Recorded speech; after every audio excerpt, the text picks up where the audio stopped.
Here we are.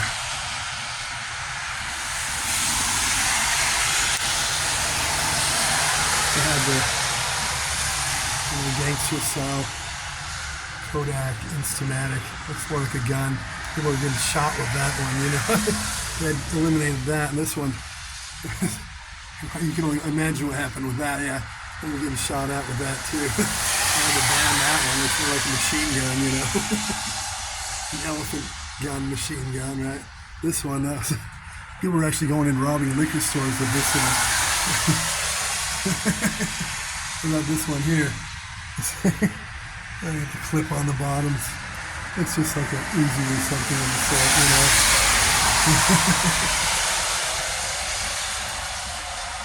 They had good, lighting for the cameras back in the day. Low key, you know, it straps on the side of your camera. It's only about 3 times the size of your camera. And this is here's big shots sitting around watching picture slides. You know, those got that song. This one's for the gamer who wants to feel like he's playing a video game like this year, you know. And, this is a high-tech tech back in the day. 1971. That was a techie camera right here. There it is. Handle to carry it with. Optics of the very best sort. You know, infrared hidden in there behind the deal. This was the camera. Back then, the bigger the lens, the cooler you were. If you had a foot-long lens, you know, you had a nice camera. That's how they do that.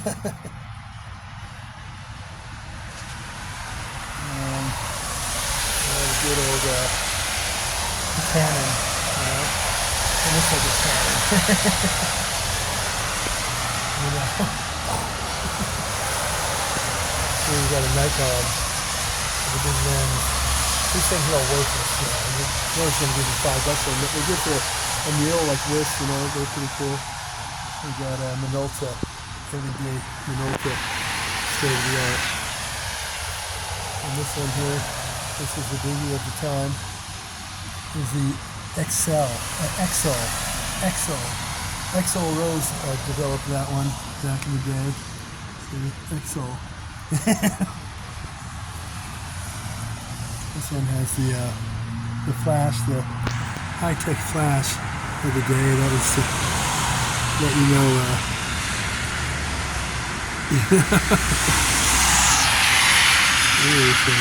This green one here, that was techie. You know, that was good camera. You know, you played more with the plastic body in different colors. You know, the green one was the least popular.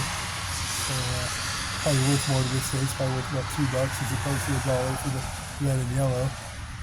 Good old Nikon. Cool pics. That one's not too old. I think I had one of those not too long ago. A little different model. But, the other one. And another one last time. And go all the way over here to the Hanukkah. That was popular on Hanukkah, you know. So the Jewish crowd liked that one. Here we have the big lens. You tighten it up on a. They're falling off a lot of the cameras. This company came up with the put it around the end and you tighten the thing. It tightens it nice and tight and doesn't fall off. So the Super 8 reel to reel. That was state of the art in the time too. And these made you feel like a real photographer. You have the or a dentist, right?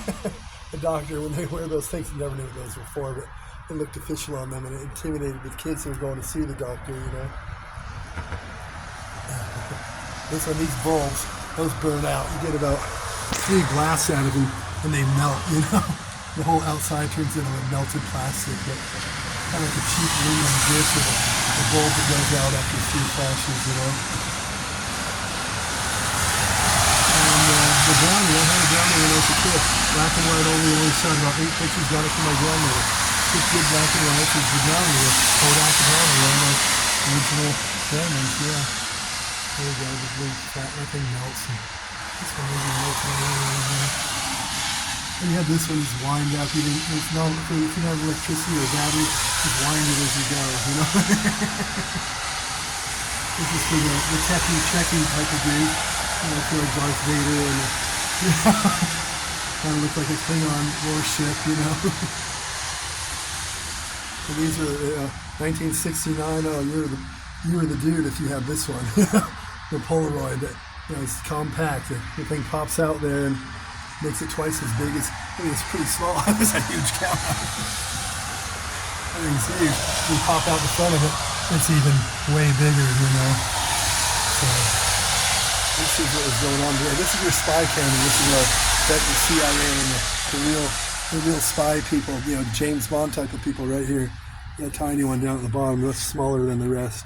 It's low key. Kind of put it in the palm of your hand and take pictures on the microfilm. Little mini. It's pretty cool. It would be cool to have this for a trinket because it still has that appeal as a. Let's see. Okay.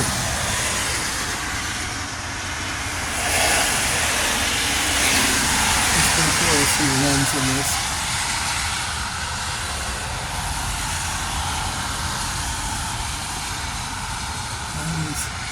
The camera to get in the day. The picture size, yeah, Minolta down there. You know, all types. This is a pretty cool wall. You got to hand it to this guy. He had a whole collection of them in his attic, basement, whatever. He said, "What can I do? Put them up here." And it's a good thing. You know, you collect them and you say, "What am I going to do with them?" Well, let's show them off. Let's get it. This is the Jayce icon. It's a Russian camera. Pretty popular in the day, you know, if you're a Russian or a KGB agent. There's the good old Pentax, you know. There you have your picture slide, I think, or maybe the real type. It's pretty interesting wall he's got here. Look at old Sony camera. It's not all that old, but still way outdated. There it is. The Nikon, this Nikon, they came out with the square lens that's supposed to capture the lighting better through the lens. I think it just ended up putting a lot of shadows. It's worse than ever. It looks different on the rest, so we got attention from it, so it's cute. And then look on the wall like this.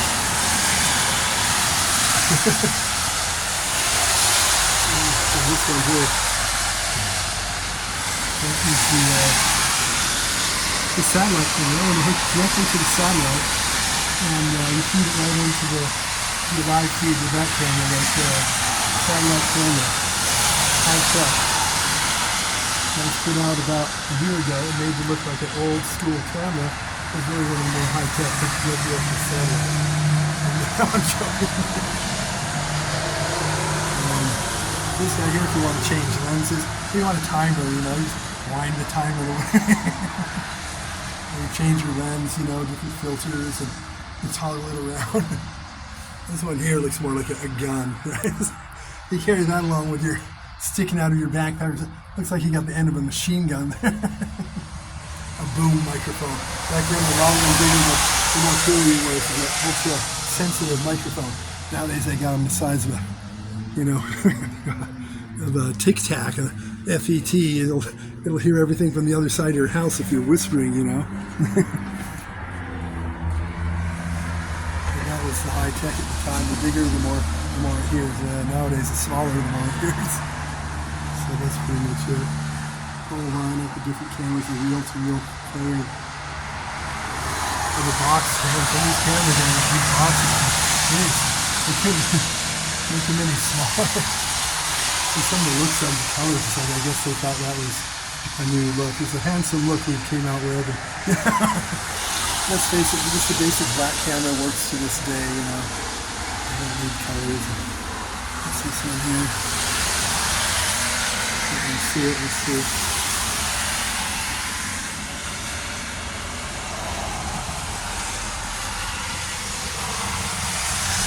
This one here, a little ahead of its time here. Looks like your controller for your PlayStation 2 or whatever, right? See that? And the hand grips on both sides.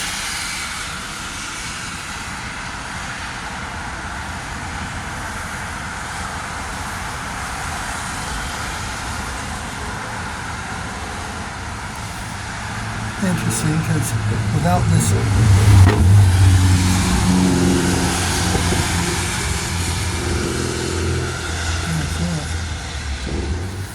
oh, here it is, yeah, there it is, yeah. Look at that.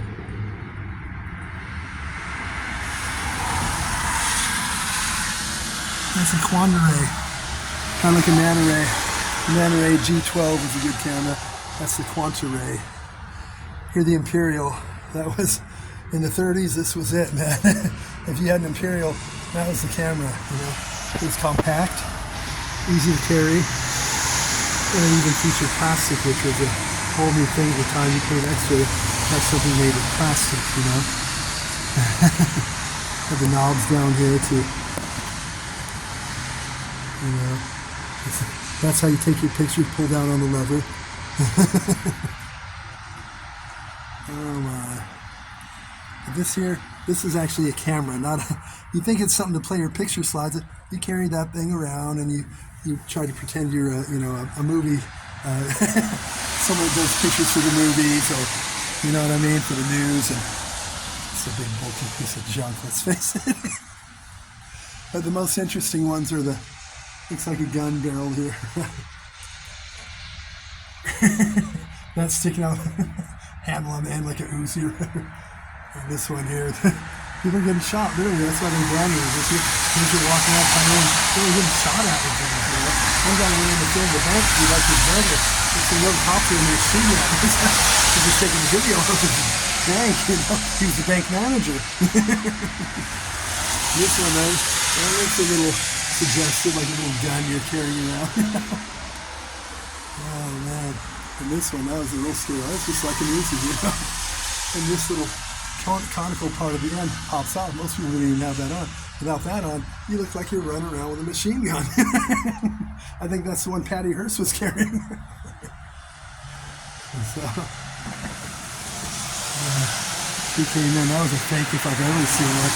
She came in, ponytail, hair bouncing around, go-go boots, and like she's a movie star. Everyone else had masks on. They're all devious, and she came in with no mask. And bouncing around, go-go boots, and all stylish, holding a gun like she'd been practicing in the mirror for days. That was a fake if I ever seen one. Just something rich people do to get noticed, you know.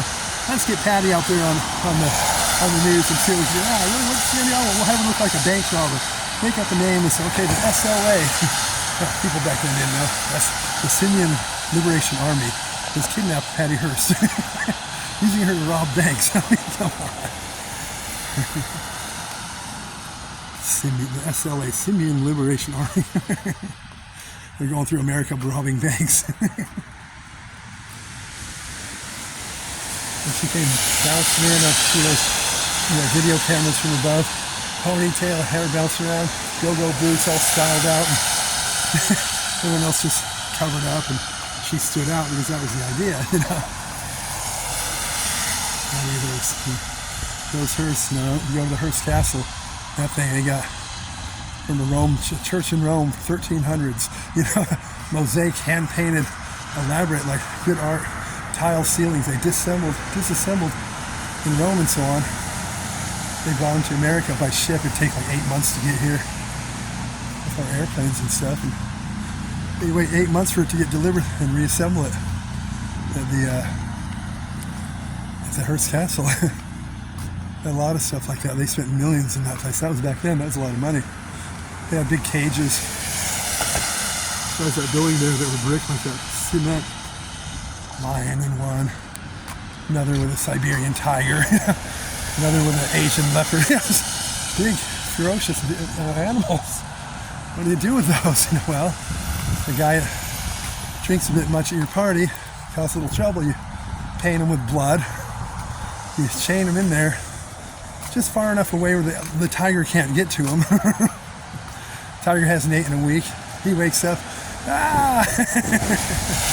scared to death, you know. And the tiger's looking at him like a meal, you know, he's painted with blood, you know. And Charlie Chaplin, he used to go there a lot. Remember one silent film actor, he mouthed off to one of the girls. He's a 5 foot tall Irish dude who walks like a pigeon, right? He's harmless. He can't hurt anyone. just a movie star dude at the time, silent, you know. So he had to over-animate himself, so, you know, that's how he made it. And he mouthed off to one of the girls there or something like that. And he was drunk, he passed out. He left the next morning, and where you know it, front page on the news. That was the news back then, newspaper before radio. Charlie Chaplin is a communist. A little depiction, little small, big picture of him with the Hitler cell mustache. They had a little picture of Hitler in the corner of it. We should have known all along. The resembling. He modeled himself after Hitler. He's a communist, and we got to get him out of the country. This guy's awful. He's a threat to our ways. He's harmless. He's not a commie. And people would come home, and the neighbor would say, "Hey, Dick, you heard Charlie Chaplin's a communist? He's a commie." Oh no, he's not. He's number one silent film director, silent film actor of all time. He's not a commie. Leans down, picks up his newspaper. By golly, he is a commie. It's in the paper. It's true. You talk to people about things. You know, I'm like, that's not true. Yeah, I saw it in the news. And when you have a society that knows 99.9% of people believe what they see on the TV, yeah, it's easy to pass through bullshit. That's why you got to know how to see through it. They'll take 10 stories that are real, right? They'll throw in that one story that's fake. So someone that watches all of them thinks, nah, every story I saw that night, that's real stuff, as real as it gets. The one they weren't sure about, but since the rest are real, it's got to be real too, right? So you're hiding one lie within a bunch of truths. It's easy to get through. These are obelisks. It's called here the Silver Tower.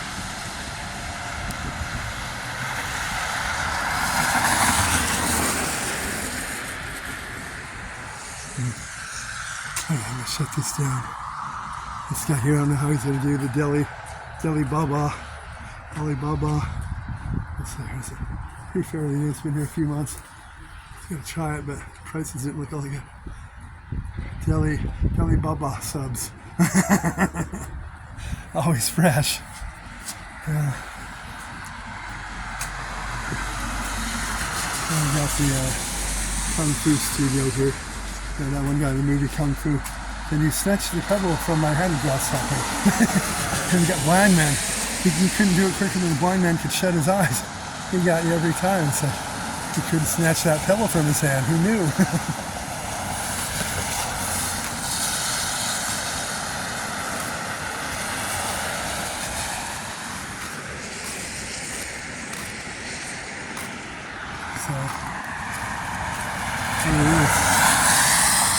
Power lines.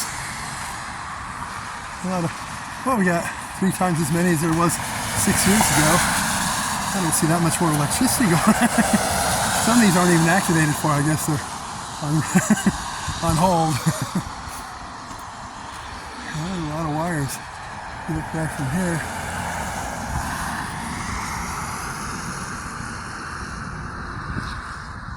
No notices. A little more here, a little more there.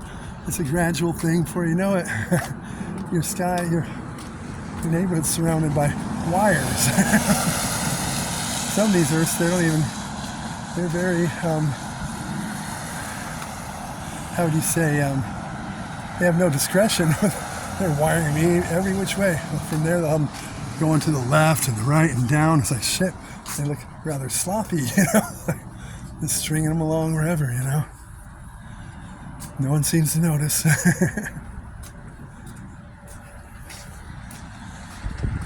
Private property, A&J Towing. That's the big tow company around here. They got all the city tows. Used to be Van Wingen. This guy came out from New York, opened that place up, and he seems to be the main dude now. And these Germans aren't doing too well. We're going to hire the A&A Towing. That thing is, why do you not keep us on the contract?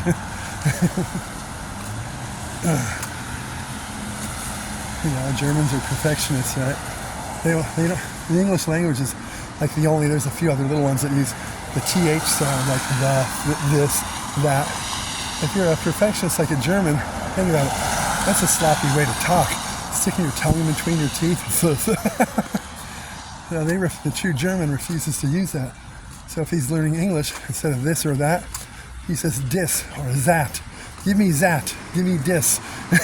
He refuses to stick his tongue between his teeth. You can't blame him. It does. It seems a bit sloppy, not too perfection-like, you know. So English language is the only one that uses that.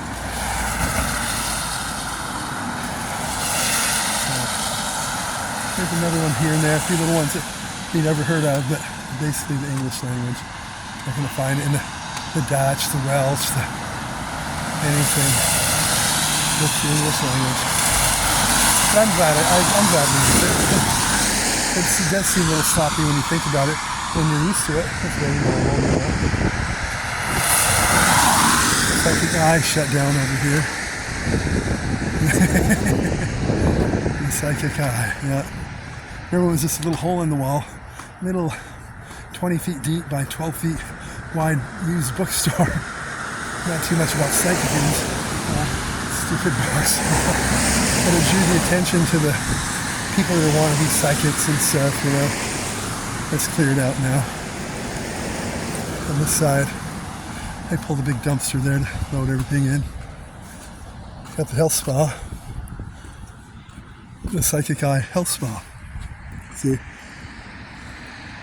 That's still in business. A couple of girls, cute looking chicks working there. You know, it's a little pricey, but you know, pay a little extra for a little extra. Sometimes you got to pay more for something that's better than the average, you know.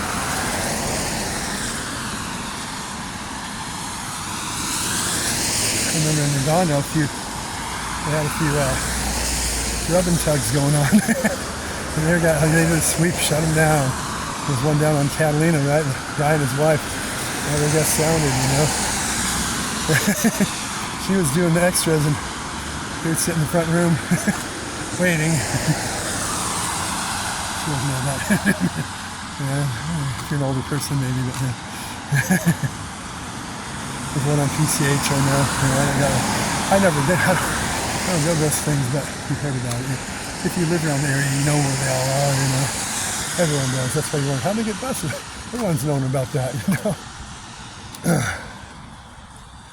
And Simply Tiles here.